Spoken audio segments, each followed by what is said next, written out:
Hello everyone, Radhe Radhe. Welcome to Edu Hindi classes with your Anjushree ma'am. जैसा कि आप लोग सभी जानते ही हैं कि मैं एड्यू हिंदी चैनल पर all boards 9, 10, 11, 12 Hindi syllabus complete करवा रही हूँ। और आज इसी श्रृंखला को आगे बढ़ाते हुए मैं आईसीआईसी क्लास 9, 10 काव्य खंड से स्वर्ग बना सकते हैं श्री रामधारी सिंह दिनकर जी की बहुत ही प्रेरणादायी कविता आप लोगों के लिए लेकर आई हूँ। ये कविता प्रेरणादायी के साथ साथ मन जागृत करने वाली कविता भी है। इस कविता को पढ़ने के बाद आपका मन जाग जाएगा कि क्यों हम लूट खसोट करते हैं, क्यों हम एक दूसरे से ईर्ष्या करते हैं, क्यों हम ज़्यादा कम की बात करते हैं। जो इस दुनिया में, इस संसार में अभी इस वक्त चल रहा है, प्रेजेंट सिचुएशन न्यू नॉर्मल हो चुकी है कि मेरा उससे ज़्यादा होना चाहिए, उसका मेरे से कम होना चाहिए, उसके पास इतना ज़्यादा है। इन सभी विषयों पर बात उठाती हुई, उस पर चोट करती हुई ये कविता रामधारी सिंह दिनकर जी ने अपने कुरुक्षेत्र कविता के संग्रह से ली हुई है, जिसमें भीष्म पितामह से धर्मराज युधिष्ठिर जब वो राजा बन जाते हैं तब राजपाट को चलाने के लिए, इस संसार को चलाने के लिए कुछ टिप्स लेते हैं कि मैं कैसे चलाऊं। तब भीष्म पितामह धर्मराज युधिष्ठिर को कुछ उपदेश देते हैं, कुछ ज्ञान देते हैं, एक पर्सनल गाइडलाइन देते हैं कि इस तरीके से इस संसार को चलाओ। ये संसार में सुख सुविधाओं की कमी नहीं है, पर जिस चीज़ की कमी है वो अभी हम आगे पढ़ेंगे। तो आगे पढ़ने से पहले प्लीज़ चैनल को लाइक, सब्सक्राइब और शेयर करना ना भूलें, बेल आइकन प्रेस कर दें। स्वर्ग बना सकते हैं, रामधारी सिंह दिनकर। इनका परिचय लेते हैं। दिनकर जी जन चेतना के क्रांतिकारी कवि थे। इनकी कविताएं सुप्त मन को झंझोड़ कर रख देती हैं। दिनकर हिंदी के उन गिने चुने कवियों में से हैं जिन्हें राष्ट्र कवि और जन कवि दोनों का दर्जा मिलता है। कवि दिनकर का जन्म बिहार के बेगूसराय जिले के सिमिरिया गांव में 30 जनवरी 1908 ईस्वी को हुआ था। इन्होंने स्नातक के पश्चात माध्यमिक विद्यालय में प्रधानाचार्य के रूप में कार्य किया। इन्होंने हिंदी विभागाध्यक्ष भागलपुर विश्वविद्यालय तथा भारत सरकार के हिंदी सलाहकार के रूप में भी कार्य किया। वे राज्यसभा के मनोनीत सदस्य भी रहे। 1974 ईस्वी में इनका निधन हो गया। मैंने आप लोगों को पहले भी कई बार मेंशन किया हुआ है कवि या लेखक की जन्म और मृत्यु की तारीख, उनकी कुछ कृतियाँ, उनके कुछ अवार्ड्स आप लोग नोट डाउन करके रख लें और एक अलग से ही एक बुक बना लें जिसमें आप जितने भी कवि और लेखकों के काव्य संग्रह और गद्य पढ़ चुके हैं उनसे रिलेटेड आप उनका कवि परिचय और लेखक का परिचय लिख कर रखें। साहित्यिक परिचय। दिनकर जी छायावादोत्तर काल के छायावादोत्तर मतलब रोमांटिज्म, ठीक है, प्रेम से रिलेटेड। दिनकर जी छायावादोत्तर काल के सर्वश्रेष्ठ कवि थे। उन्होंने प्रेम, देशभक्ति तथा लोक कल्याण आदि ऐसे विषयों पर रचना की जो कि समाज को एक नई दिशा प्रदान करते हैं। इनकी रचना चेतना का कार्य करती है। इन्हें राष्ट्रवादी कवि के रूप में भी पहचाना जाता है। इनकी कुछ कृतियां हैं। इनकी प्रमुख कृतियां निम्न प्रकार हैं, इसको आप लोग अंडरलाइन कर लेना।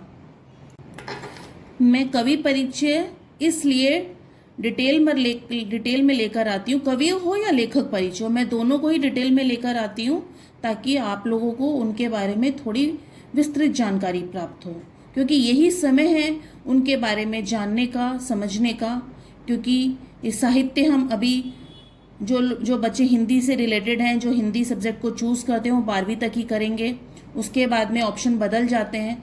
तो आप लोग को हमारे हिंदी साहित्य और हिंदी साहित्य के लेखक और कवियों के बारे में जानने का मौका सिर्फ ये इतना बहुत ही शॉर्ट पीरियड होता है, ठीक है। तो मैं इसीलिए थोड़ा विस्तृत रूप में लेकर आती हूँ। कुरुक्षेत्र, इसमें महाभारत के बाद की दशा का चित्रण है, जो मैंने कुरुक्षेत्र से ही स्वर्ग बना सकते हैं की पंक्तियां ली हुई हैं। ठीक है। हुंकार, इस काव्य रचना के सहारे वर्तमान स्थिति के प्रति रोष प्रकट किया गया है। रसवंती, इस रचना में सौंदर्य का वर्णन है। सामधेनी, इसमें देश प्रेम तथा विश्व वेदना को प्रकट किया गया है। ये सब रामधारी सिंह दिनकर जी की रचनाएं हैं, कविताएं हैं, कृतियां हैं। दिनकर जी काव्यगत विशेषताएं। दिनकर जी अपने काव्य में राष्ट्रीयता के प्रति अपनी भावनाओं को प्रकट किया है। इनकी रचनाओं में देश प्रेम की छवि दृष्टिगोचर होती है। इनकी रचनाएं देश के लिए त्याग व बलिदान की भावनाओं से परिपूर्ण है। दिनकर जी ने हर भारतीय में देश के प्रति श्रद्धा प्रेम जागृत करने का प्रयास किया। उनके काव्य में प्रगतिवादी विचारधारा के दर्शन होते हैं। इन्होंने शोषित वर्ग का मासिक चित्र भी अंकित किया है। इनकी कविताएं प्रेम और सौंदर्य से परिपूर्ण है। उर्वशी काव्य में प्रेम और श्रृंगार की भरपूर झलक है। ये सब आप लोग नोट डाउन कर लीजिए, वैसे मैं प्रश्नोत्तर में लेकर आऊंगी ये सब। कला पक्षीय विशेषताएं। दिनकर की भाषा में खड़ी बोली का प्रयोग है। इनकी भाषा स्पष्ट है, इसमें भावों के प्रकट करने की क्षमता है। दिनकर जी ने अलंकारों को थोपा नहीं है, बल्कि अलंकार काव्य में स्वतः ही प्रयुक्त हैं। दिनकर जी ने छंदों का भी अत्यंत सुंदर ढंग से प्रयोग किया है। हिंदी साहित्य में रामधारी सिंह दिनकर जी की गिनती आधुनिक युग के सर्वोच्च तथा श्रेष्ठतम कवियों में की जाती है। डॉक्टर अंबा प्रसाद सुमन के अनुसार दिनकर के संपूर्ण कार्यों पर दृष्टि डालने के उपरांत यह स्वीकार करना पड़ता है कि भाषा की स्पष्टता के साथ साथ विविध छंदों की राग माधुरी उनकी कविताओं में पूरी मिलती है। उनकी व्यंजनामयी सरल वाणी में राष्ट्र का स्वर गूंजता है। उनके भाव, भाषा और छंदों में स्वदेश की मिट्टी की यह गंध गूंजती है, जो सच्चे प्रगतिवाद को नवचेतना प्रदान करती है। तो अब लेते हैं स्वर्ग बना सकते हैं, रामधारी सिंह दिनकर जी द्वारा लिखित कविता। तो प्लीज़ शुरू करने से पहले लाइक, सब्सक्राइब और शेयर करना ना भूलें, बेल आइकन प्रेस कर दें। कविता का मूल भाव। प्रस्तुत अंश दिनकर जी की प्रसिद्ध रचना कुरुक्षेत्र से उद्धत है। इसमें भीष्म पितामह द्वारा युधिष्ठिर को दिया गया अंतिम उपदेश है, क्योंकि इसके बाद वो मुक्त हो जाते हैं, स्वर्गलोक चले जाते हैं। भीष्म पितामह ने युधिष्ठिर को कहा है कि इस पृथ्वी के समस्त सुखों पर सभी प्राणियों का समान अधिकार है। सबको मिलजुल कर इन उपहारों को उपयोग करना चाहिए, तभी यह धरती स्वर्ग के समान सुंदर बन सकती है। काव्यांश लेते हैं। धर्मराज, यह भूमि किसी की नहीं कृत है दासी, है जन्मना समान परस्पर इसके सभी निवासी। सबको मुक्त प्रकाश चाहिए, सबको मुक्त समीरण, बाधा रहित विकास, मुक्त आशंकाओं से जीवन। यहाँ पे धर्मराज युधिष्ठिर जो हैं वो भीष्म पितामह से राज्य को चलाने के लिए दीक्षा लेने जाते हैं। तब भीष्म पितामह उनको ज्ञान देते हैं, उपदेश देते हैं कि हे धर्मराज युधिष्ठिर, आप लोग सभी जानते ही हैं कि वो कभी झूठ नहीं बोलते थे, वो न्याय के पथ पे चलते थे, सत्य के पथ पर चलते थे। और जब उन्हें स्वर्ग जाना था, उस समय जो विमान आया था उन्हें सब शरीर विमान में लेकर गया था। हम लोग सब जितने भी प्राणी जंतु हैं सब शरीर छोड़कर जाते हैं, वैसे शरीर जो हैं स्वर्ग गए थे। वो एक इकलौते ऐसे इंसान थे जो सशरीर स्वर्ग गए थे, तो इसीलिए उनको धर्मराज युधिष्ठिर की उपाधि दी गई थी। तो भीष्म पितामह धर्मराज से कहते हैं, धर्मराज, ये भूमि किसी की नहीं कृत है दासी, है जन्मना समान परस्पर इसके सब निवासी। युधिष्ठिर, ये जो भूमि है किसी की खरीदी हुई दासी नहीं है जन्मना समान परस्पर इसके सभी निवासी। यहाँ पे जन्म लेने वाले सभी प्राणियों की, सभी जंतुओं की, सभी निवासियों की यह बराबर परस्पर इस पर सबका अधिकार है। सबको मुक्त प्रकाश चाहिए, सबको मुक्त समीरण, बाधा रहित विकास, मुक्त आशंकाओं से जीवन। सबको ही आजाद प्रकाश चाहिए, सबको ही आजाद समीकरण मतलब हवा चाहिए, सबको ही मुक्त हवा चाहिए, सबको ही मुक्त प्रकाश चाहिए, सबको बाधा रहित, अड़ंगों रहित, रुकावटों रहित विकास चाहिए, और जिसमें कोई आशंका ना हो, कोई डाउट ना हो। ठीक है, शब्दार्थ लेते हैं। क्रीत खरीदी हुई, दासी गुलाम नौकरानी, जनमना जन्म से ही, परस्पर आपस में, निवासी नागरिक रहने वाले, मुक्त खुली स्वतंत्र, समीरण हवा, रहित के बिना विकास उन्नति। भावार्थ लेते हैं राइटिंग लैंग्वेज में। कवि के अनुसार भीष्म पितामह युधिष्ठिर से कहते हैं कि यह पृथ्वी किसी की खरीदी हुई दासी नहीं है, इस पर जन्म से ही सबका समान अधिकार है। तात्पर्य यह है कि यह पृथ्वी दासी नहीं है, इस पर जन्म से ही सबका समान अधिकार है। तात्पर्य यह है कि यह पृथ्वी किसी व्यक्ति विशेष की नहीं है, यह तो हर व्यक्ति की है जो इस धरती पर पैदा हुआ है। उसका जन्म से ही इस पर समान अधिकार है। इस पर रहने वाले सभी मानव इसके निवासी हैं, अतः इस धरती पर जितने भी उपलब्ध संसाधन हैं उन पर सबका अधिकार है। भीष्म पितामह आगे कहते हैं, सबको पर्याप्त प्रकाश और स्वच्छ वायु चाहिए। इन प्राकृतिक वस्तुओं पर किसी का बंधन नहीं होना चाहिए। सबके जीवन का विकास किसी भी प्रकार की बाधा से रहित होना चाहिए। इसके अतिरिक्त किसी भी प्रकार की आशंका से युक्त जीवन नहीं होना चाहिए, कोई भी डाउट नहीं होना चाहिए। तात्पर्य यह है कि सबका जीवन किसी भी प्रकार की आशंका से मुक्त होना चाहिए, जिससे कि प्रत्येक प्राणी की निर्विघ्न बिना बाधाओं की उन्नति हो सके। काव्यांश नंबर 2। लेकिन विघ्न अनेक अभी इस पथ पर पड़े हुए, मानवता की राह रोककर पर्वत अड़े हुए। न्यायोचित सुख सुलभ नहीं, जब तक मानव मानव को, चैन कहाँ धरती पर तब तक शांति कहाँ इस भव को। तो यहाँ पर भीष्म पितामह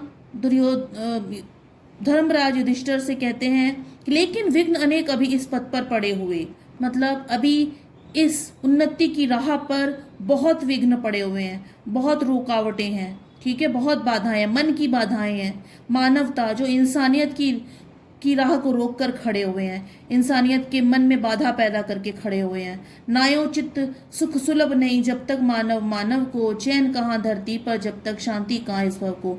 जब तक न्याय रूप से, न्याय के अनुसार इस पृथ्वी पर हर एक मानव को बराबरी का अधिकार नहीं मिल जाता, तब तक इस धरती पर सुख और शांति नहीं पनप सकती।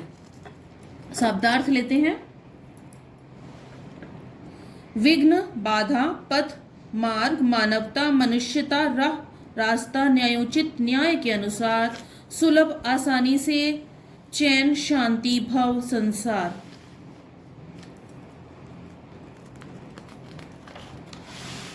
राइटिंग लैंग्वेज में भावार्थ लेते हैं। कवि कहते हैं कि संसार में प्रत्येक मानव की उन्नति की राह में अनेक प्रकार की बाधाएं उसका मार्ग रोककर खड़ी हुई हैं। मानवता की राह में ये बाधाएं पर्वत के समान उसका मार्ग रोककर खड़ी हैं। तात्पर्य यह है कि जब भी मानव अपने लक्ष्य की ओर अग्रसर होना चाहता है, बाधाएं तथा परेशानियां उसका मार्ग रोक लेती हैं। मानव को इन सभी मुसीबतों का सामना करना होगा, तभी वह उन्नति के पथ पर चल पाएगा। भीष्म पितामह युधिष्ठिर से कहते हैं कि जब तक इस संसार में रहने वाले प्राणियों को न्याय के अनुसार अर्थात सहित एवं उचित सुख सुविधाएं प्राप्त नहीं हो जाती, तब तक यहाँ अमन और चैन स्थापित नहीं हो सकता। ऐसी परिस्थितियों में किसी को भी शांति प्राप्त नहीं होगी। शांति और विकास को प्राप्त करने के लिए सबके लिए सुख सुविधाओं का अत्यंत समान होना अत्यंत आवश्यक है। काव्यांश नंबर 3 लेते हैं। जब तक मनुज का यह सुख भाग नहीं सम होगा, शमित न होगा कोलाहल, संघर्ष नहीं कम होगा। उसे भूल वह फंसा परस्पर ही शंका में, भय में लगा हुआ केवल अपने में और भोग संचय में। मनुज मने मनुष्य। जब तक मनुष्य का सुख भाग नहीं सम होगा, जब तक सब मनुष्यों का ये जो सुख भाग है, जो ये अधिकार है, इक्वल नहीं होगा, समान नहीं होगा, तब तक ये संघर्ष, ये जो लड़ाई चल रही है, ये जो आप जो धर्मराज युधिष्ठिर इस संसार को चलाने की बात कर रहे हैं, एक सत्य सनातन वाला जो एक राज्य स्थापित करने की जो उनकी एक मंशा है, वो कभी पूरी नहीं होगी तब तक यहाँ शांति और शमित न होगा, कोलाहल संघर्ष न कम होगा। क्योंकि तब तक ये जो द्वंद्व है अंदर का, ये जो शोर है अंदर का, ये शांत नहीं होगा। उसे भूल वह फंसा परस्पर ही शंका भय में, लगा हुआ केवल अपने में और भोग संचय में। क्योंकि वो ये सब भूल कर वो एक शंका में, एक डाउट में फंसा हुआ, एक भय में फंसा हुआ है कि भाई उसके पास ज़्यादा है, वो ज़्यादा ले जाएगा, उसके पास कम है, मेरे पास ज़्यादा होना चाहिए। ठीक है, तो वो इसी सब में, इन्हीं सब शंकाओं में लगा हुआ है। ठीक है, सारा संचय खुद ही भोग लेने में लगा हुआ है, सब खुद ही, सारी विलासता की जो लग्जरी जो वस्तुएं हैं वो चाहता है कि सारी मेरे पास ही आ जाए, सब ये लालच उनके अंदर भरा हुआ है। तो जब तक ये सब कुछ खत्म नहीं होगा तब तक तुम्हारा जो ये सपना है वो सच नहीं होगा। शब्दार्थ लेते हैं। मनुज मनुष्य, सम समान, शमित शांत, कोलाहल शोर, संघर्ष लड़ाई, परस्पर आपस में, शंका संदेह, भोग विलास की वस्तुएं, संचय एकत्र। राइटिंग लैंग्वेज में लेते हैं भावार्थ। भीष्म पितामह युधिष्ठिर से कहते कि संसार में जब तक प्रत्येक प्राणी को एक समान सुख की प्राप्ति नहीं होगी तब तक चारों ओर से सुनाई देने वाला शोर और जीवन का संघर्ष भी कम नहीं होगा। आज हर मनुष्य अधिक से अधिक सुख प्राप्त करने में लगा हुआ है, साथ ही वह दूसरों से अधिक प्राप्त करने का भी प्रयास कर रहा है, जिससे और अधिक कोलाहल तथा संघर्ष दिखाई देता है। ऐसे संघर्षपूर्ण वातावरण में शांति की कल्पना भी व्यर्थ है। कवि कहते हैं कि आज का मानव शांति तथा अपने कर्तव्य को भूलकर शंकाओं के घेरे में फंसकर रह गया है। तात्पर्य है कि मानव आज अपने ही रचे हुए भय तथा शंकाओं के जाल में फंसा हुआ है और केवल स्वार्थ पूर्ति में व्यस्त है। वह भयभीत होकर अपने ही हित के लिए साधन जुटाने में प्रयासरत है। वह स्वयं को असुरक्षित अनुभव कर रहा है। धरती को स्वर्ग बनाने के लिए हमें स्वार्थ की भावनाओं का त्याग करना होगा, जो आज के समय में बहुत अधिक है। हर कोई इंसान सोचता है मेरे पास अधिक हो, उसके पास कम हो, सब मैं ही लूट लूं। और इसमें खैर मैं डिटेल में अभी ज़्यादा समझाना नहीं चाहती, ये पूरा इकोनॉमिक्स हो जाएगा और मेरा विषय इकोनॉमिक्स नहीं है, मेरा विषय हिंदी है। तो सिर्फ इतना ही कहूँगी कि लूट खसोट को जो जीवन है उसे ख़त्म कर देना चाहिए। सबको समान भाव से और समान भाग मिलना चाहिए। यही भीष्म पिता युधिष्ठिर से कहते हैं और यही आज की मांग भी है। काव्यांश नंबर 4 लेते हैं। प्रभु के दिन हुए सुख इतने, विकीर्ण धरती पर भोग सके जो उन्हें जगत में, कहाँ अभी इतने नर। सब हो सकते तुष्ट एक साथ, सब सुख पा सकते, चाहे तो पल में धरती को स्वर्ग बना सकते। भीष्म पितामह युधिष्ठिर, धर्मराज युधिष्ठिर से कहते हैं कि प्रभु के दिए हुए सुख इतने हैं विकीर्ण धरती पर, मतलब इस धरती पर जो भगवान ने, इस ब्रह्मांड ने जो ये संसाधन दिए हैं वो चारों तरफ फैले हुए हैं, भरे पड़े हैं। अगर भोग सके जो इन्हें जगत में, कहाँ इतने नर। अभी तो इतने नर भी नहीं है, आज भी इतने नर नहीं है जितने संसाधन भगवान ने दिए, लेकिन उसका गलत इस्तेमाल हो रहा है। सब हो सकते तुष्ट एक साथ, सब सुख पा सकते हैं, सब तुष्ट हो सकते हैं, सबके मन को शांति मिल सकती है, सबके अंदर का शोर बंद हो सकता है अगर सब में इक्वली बांट दिया जाए, सब में समान भाग किया जाए, तो ये लड़ाई लूट खसोट ही खत्म हो जाएगी। चाहे तो पल में धरती को स्वर्ग बना सकते हैं, तब हम इस धरती को स्वर्ग बना सकते हैं। तब हमें कहीं स्वर्ग की इच्छा नहीं करनी होगी कि हम मरने के बाद स्वर्ग जाएंगे, धरती ही स्वर्ग बन जाएगी। जो हम नरक में रह रहे हैं, हमने खुद ही इस नरक को ईजाद किया, हमने खुद ही इस नरक को बनाया, हम इंसान ही हैं इसके निर्माता। और अब हम ही रो रहे हैं कि उसके पास ज़्यादा है और हमारे पास कम है। इसका जो प्रोडक्शन हाउस शुरू किया हम ही लोगों ने शुरू किया है। अब हम ही पहले पैर पे कुल्हाड़ी मार चुके हैं, अब पैर कट चुका है तो रो रहे हैं। शब्दार्थ लेते हैं। विकीर्ण फैले हुए, नर मनुष्य, तुष्ट संतुष्ट। राइटिंग लैंग्वेज में भावार्थ लेते हैं। कवि कहता है कि पृथ्वी पर ईश्वर के दिए हुए सारे सुख विद्यमान हैं, उनका उपभोग करने के लिए तो मनुष्य ही कम है। तात्पर्य यह है कि ईश्वर ने मनुष्य को इस धरती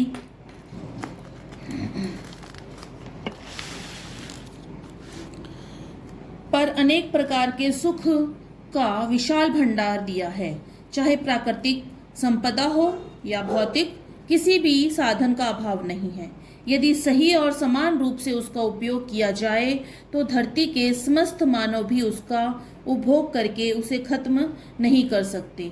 आप लोगों को बीच बीच में मेरे डॉग के भौंकने की आवाज़ आ रही होगी, प्लीज़ उसके लिए मैं आप लोगों से क्षमा प्रार्थी हूँ, क्योंकि वो तो ना समझ है, म्यूट है, तो उसे नहीं पता कि कब भौंकना है कब नहीं भौंकना है, तो इसके लिए मैं वेरी सॉरी हूँ।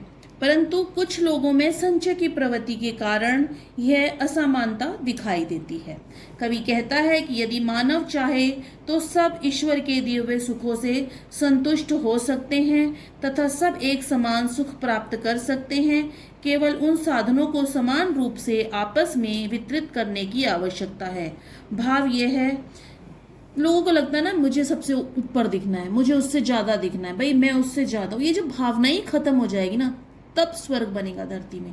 ये जो भावना आई है ना कि मेरे अंदर ज़्यादा और उससे मुझे सुपर दिखना है, मुझे सुपर दिखना चाहिए, मुझे बड़ी उसमें मुझे ब्रांडेड ज़्यादा पहनना है, वो दो तरह की ब्रांडेड कंपनी के कपड़े पहनना है तो मुझे 10 तरह के पहनना है, वो इस गाड़ी में घूमता है। तो ये जो भावना जागृत हुई है ना, इसी भावना को, इसी चेतना को जागृत करने के लिए रामधारी सिंह दिनकर जी ने ये कविता सामने लेकर आए हैं। वो यही कविता इसलिए उन्होंने लिखी है।